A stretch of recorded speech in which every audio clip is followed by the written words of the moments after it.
విశాఖపట్నంలో 3 రోజుల పాటు జరిగిన సిఐఐ భాగస్వామ్య సదస్సు భారీ విజయాన్ని సొంతం చేసుకుంది.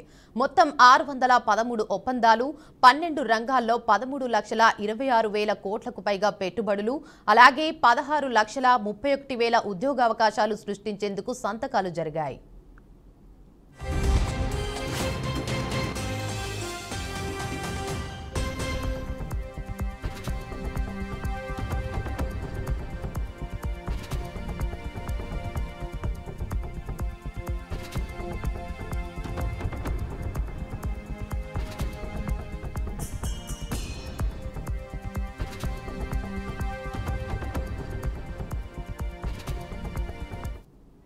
జాతీయ అంతర్జాతీయ పారిశ్రామికవేత్తలు పెద్ద సంఖ్యలో హాజరై ఆంధ్రప్రదేశ్లో ఉన్న పెట్టుబడి అవకాశాలను ప్రత్యక్షంగా చూసి ఆకట్టుకున్నారు. పరిశ్రమలకు రెడ్ కార్పెట్ పరుస్తున్న ప్రభుత్వం తీసుకుంటున్న ప్రోత్సాహక విధానాలపై నమ్మకం వ్యక్తం చేశారు. సదస్సు 14-15 తేదీల్లో జరగాల్సి ఉన్నప్పటికీ ఒక్కరోజు ముందే విశాఖలో పెట్టుబడులు సందడి ప్రారంభమైంది. ఎప్పుడో రాష్ట్రాన్ని వదిలి వెళ్లిన పారిశ్రామికవేత్తలే ఇప్పుడు తిరిగి ఆంధ్రప్రదేశ్ వైపు మొగ్గు చూపుతున్నారు. గూగుల్ డేటా సెంటర్ తర్వాత అదే రంగంలో పెట్టుబడులకు సిద్ధమంటూ ప్రముఖ కంపెనీలు ముందుకొచ్చాయి. ఇక రిలయన్స్, బ్రూక్ఫీల్డ్ సంస్థలు 1000 మెగావాట్ల చొప్పున డేటా సెంటర్లు ఏర్పాటు చేయడానికి ఒప్పందాలు కుదుర్చుకున్నాయి. వైసీపీ ప్రభుత్వ కాలంలో ఎదురైన ఇబ్బందుల కారణంగా విరమించిన పారిశ్రామికవేత్తలే ఇప్పుడు కొత్త ఉత్సాహంతో పెట్టుబడులకు సిద్ధమవుతున్నారు. పరిశ్రమలో విశ్వాసాన్ని పెంచేందుకు ముఖ్యమంత్రి చంద్రబాబు కీలక నిర్ణయాలను ప్రకటించారు. అదే సమయంలో వచ్చే ఏడాది నవంబర్ 14-15 తేదీల్లో మరోసారి విశాఖలోనే సదస్సు నిర్వహిస్తామని, దీనికోసం ప్రత్యేకంగా ఆంధ్ర మండపం ఏర్పాటు చేస్తామని సీఎం ప్రకటించారు.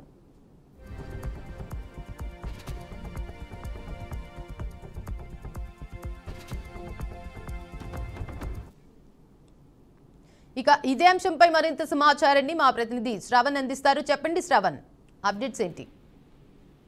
దేవిక, విశాఖ కేంద్రంగా గత 2 రోజులుగా కూడా కూటమి ప్రభుత్వం నిర్వహించినటువంటి సిఏఏ ఆధ్వర్యంలో జరిగిన అంతర్జాతీయ జాతీయ స్థాయిలో ఉన్నటువంటి పారిశ్రామికవేత్తలందరూ కూడా ఈ పెట్టుబడి సదస్సుకి హాజరైనటువంటి పరిస్థితి ఉంది. అయితే ఈ సదస్సు 2 రోజుల పాటు కూటమి ప్రభుత్వం చాలా ప్రతిష్టాత్మకంగా నిర్మించడం జరిగింది. అయితే ఈ నిర్వహించినటువంటి ఈ సదస్సు ప్రధానంగా అయితే మాత్రం ఆంధ్రప్రదేశ్ రాష్ట్రంలో పారిశ్రామికవేత్త దిగ్గజాలను ఒకసారిగా కూడా రప్పించి రాష్ట్ర అభివృద్ధికి ఏ విధంగా అడుగులు వేయాలి అనే ప్రధాన ఎజెండాతోనే ఈ సిఐఐ ఆధ్వర్యంలో అయితే మాత్రం 30వ సదస్సు నిర్వహించడం జరిగింది. ఈ సదస్సు కారణంగా అయితే మాత్రం గత 2 రోజుల్లో దాదాపుగా 613 ఒప్పందాలు ప్రైవేట్ కంపెనీ యాజమాన్యాలతో చేసుకున్నటువంటి పరిస్థితి ఉంది. అయితే ఈ ఒప్పందాల్లో భాగంగా అయితే మాత్రం దాదాపుగా 13 లక్షల కోట్ల రూపాయల పెట్టుబడులు ఆంధ్రప్రదేశ్ కు రానున్నట్లుగా కూడా చాలా స్పష్టంగా తెలుస్తుంది. అయితే ప్రభుత్వం దాదాపుగా కూడా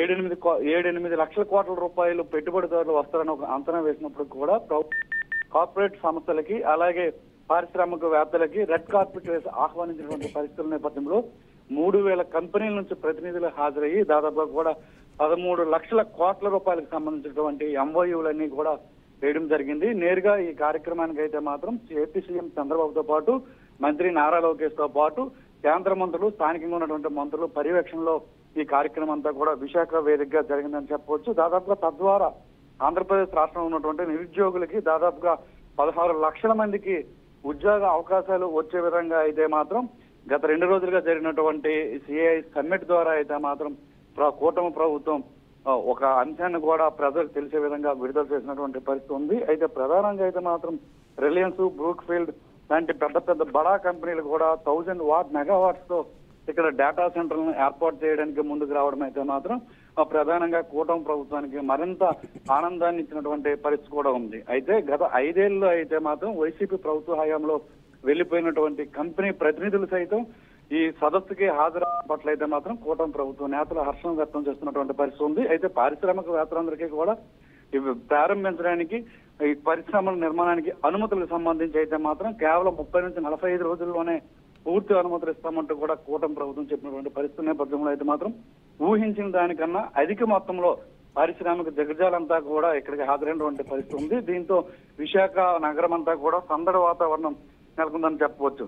అయితే నిన్న పెట్టుబడుల సదస్సు నిన్న ముగిసిన తర్వాత ఏపీ సీఎం చంద్రబాబు అమరావతికి చేరుకున్నటువంటి పరిస్థితి ఉంది. అయితే అమరావతిలో ఆ ఏపీ సీఎం చంద్రబాబు మాట్లాడుతూ అనుకున్న దానికన్నా కూడా అధిక మొత్తంలో పారిశ్రామికవేత్తలు రావడం, ఏపీ అభివృద్ధికి పూర్తి సహకారాలు పారిశ్రామికవేత్తలు అందజేయాలి, పారిశ్రామికవేత్తలకు కావాల్సినటువంటి అన్ని అనుమతులను కూడా అతి తక్కువ టైంలోనే దగ్గర ఉండి అన్ని రకాల అనుమతులను కూడా ఇవ్వడానికి కూటమి ప్రభుత్వం సిద్ధంగా ఉంది అంటూ కూడా ఆయన చెప్పడం జరిగింది. అంతేకాకుండా ఎంఓయూలు చేసుకున్నటువంటి కంపెనీ ప్రతినిధులందరికీ కూడా ఒకే అంశాన్ని అయితే మాత్రం ఏపీ సీఎం చంద్రబాబు చాలా స్పష్టత ఇచ్చినటువంటి పరిస్థితి ఉంది. ఎంఓయూలు చేసుకున్న వారంతా కూడా తక్షణమే తమ యొక్క కంపెనీల తాలూకా ప్రాజెక్టులని ఏపీలో ప్రారంభించాలంటూ కూడా చెప్తున్నటువంటి పరిస్థితుల నేపథ్యంలో ప్రధానంగా విశాఖ, అటువైపు అమరావతి, కర్నూలు ఈ 3 ప్రాంతాలే ప్రధానంగా కూడా కంపెనీలన్నీ కూడా పెట్టుబడులు పెట్టడానికి అయితే మాత్రం ముందుకు వస్తున్నటువంటి పరిస్థితి నేపథ్యంలో ఆంధ్రప్రదేశ్ రాష్ట్రంలో అన్ని ప్రాంతాలు కూడా ఒకేసారి అభివృద్ధి పదంలో ముందుకెళ్తున్నటువంటి పరిస్థితి అయితే కనిపిస్తున్నటువంటి పరిస్థితి ఉంది. అయితే ఏపీ సీఎం చంద్రబాబు ఊహించిన విధంగా పెద్ద ఎత్తున కూడా జాతీయ, అంతర్జాతీయ ప్రాంతాల నుంచి కూడా పెద్ద ఎత్తున ప్రతినిధులు హాజరవడం, వచ్చినటువంటి ప్రతి ఒక్క పారిశ్రామికవేత్తకు కూడా ఎటువంటి ఇబ్బందులు కలగకుండా అయితే మాత్రం కూటమి ప్రభుత్వం అన్ని రకాలుగా చర్యలు తీసుకోవడం, అంతేకాకుండా వాళ్ళకి కావాల్సినటువంటి అనుమతులు ఏవైతే ఉన్నాయో ఆ అనుమతులన్నీ కూడా చాలా స్పష్టంగా వాళ్ళు అనుకునే టైం కన్నా ముందుగానే అందించే తీసుకుంటామంటూ కూడా స్పష్టమైన హామీ ఇవ్వడం, ఈ ఆంధ్రప్రదేశ్ రాష్ట్రంలో ఉన్నటువంటి వనరులు ఏవైతే ఉన్నాయో అవి పెట్టుబడిదారులకి ఏ విధంగా ఉపయోగపడతాయనే అంశాలను కూడా ఈ సదస్సు ద్వారా తెలియజేయడం పట్ల అయితే మాత్రం సదస్సుకు వచ్చినటువంటి కంపెనీ ప్రతినిధులు అయితే మాత్రం ఆనందాన్ని వ్యక్తం చేస్తూ పెట్టుబడులు పెట్టడానికి ముందుకు కొనసాగుతున్నారని కూడా చెప్పవచ్చు.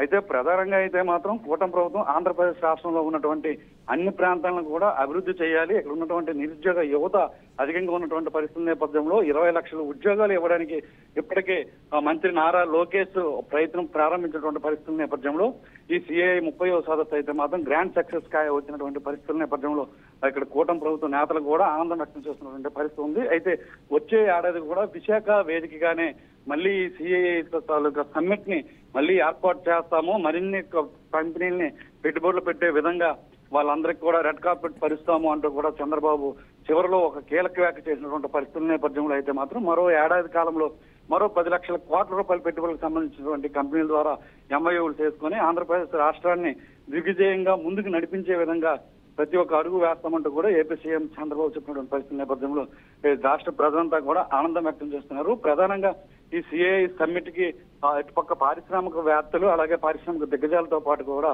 ఇక్కడ పెద్ద ఎత్తున విద్యార్థులు కూడా వచ్చినటువంటి పరిస్థితి ఉంది. అయితే విద్యార్థులు కూడా అసలు ఈ సమ్మిట్ లో ఏం జరుగుతుంది, ఈ సమ్మిట్ ద్వారా తమకు ఏమైనా అవకాశాలు ఉంటాయా అని ఒక ఆలోచనతో వచ్చినటువంటి విద్యార్థి రంగానికి కూడా పెద్ద ఎత్తున ఈ సమ్మిట్ ద్వారా భరోసాని ఆంధ్రప్రదేశ్ రాష్ట్రంలో ఉన్నటువంటి కూటమి ప్రభుత్వం కల్పించింది అనడంలో అయితే మాత్రం ఏమాత్రం అతిశయోక్తి లేదని చెప్పాలి. Devika. Right, thank you for the update Shravan.